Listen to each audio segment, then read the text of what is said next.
Ketua Umum Partai Nasdem, Surya Paloh angkat bicara, menanggapi dugaan korupsi yang menjerat Menteri Komunikasi dan Informatika, sekaligus Sekretaris Jenderal partai tersebut, Johnny G. Plate.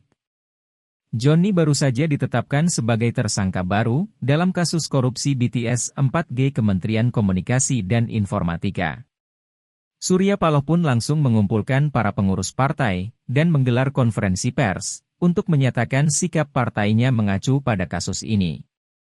Saat ditanya mengenai dua sekjen partai ini yang terjerat kasus korupsi, yakni sebelumnya Patrice Rio Capella dan kali ini Johnny G. Plate, Surya Paloh pun menjawabnya diplomatis. Peristiwa pertama, kata dia, merupakan kasus gratifikasi 200 juta rupiah yang menjerat Rio Capella. Ia divonis pidana penjara 1,5 tahun pada 2015 dan telah bebas pada 2016. Rio Capella telah selesai menjalani masa tahanannya dan menjadi warga negara bebas.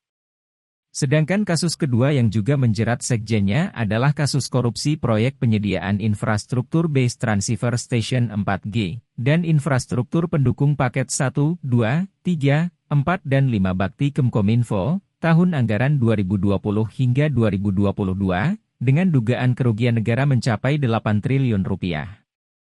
Penetapan tersangka terhadap Johnny diumumkan Kejaksaan Agung pada 17 Mei 2023.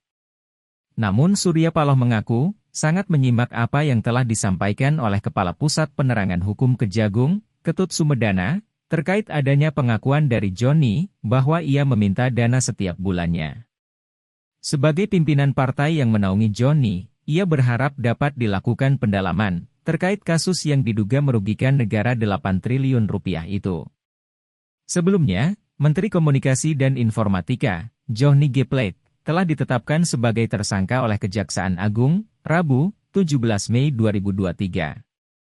Status tersangka itu diumumkan setelah politisi Nasdem tersebut menjalani pemeriksaan dalam kasus dugaan korupsi penyediaan infrastruktur Base Transceiver Station, BTS, 4G, dan infrastruktur pendukung paket 1, 2, 3, 4 dan 5 Bakti Kemkominfo tahun anggaran 2020 hingga 2022. Johnny pun langsung ditahan di Rutan Salemba, cabang Kejaksaan Agung selama 20 hari ke depan. Menariknya, pengumuman tersangka ini membuat kata Nasdem dan Johnny G. Plate trending topik urutan 4 dan 5 di Twitter. Saat ini, Ketua Umum Partai Nasdem Surya Paloh pun sedang mengumpulkan seluruh pengurus partai di Nasdem Tower. Sebelumnya, Direktur Penyidikan Jampitsus Kejaksaan Agung, Kuntadi mengatakan bahwa kerugian negara yang ditimbulkan dari kasus ini mencapai 8,032 triliun rupiah. Kasus ini, kata dia, sangat strategis karena merupakan proyek yang menyasar daerah terdepan, terpencil dan tertinggal.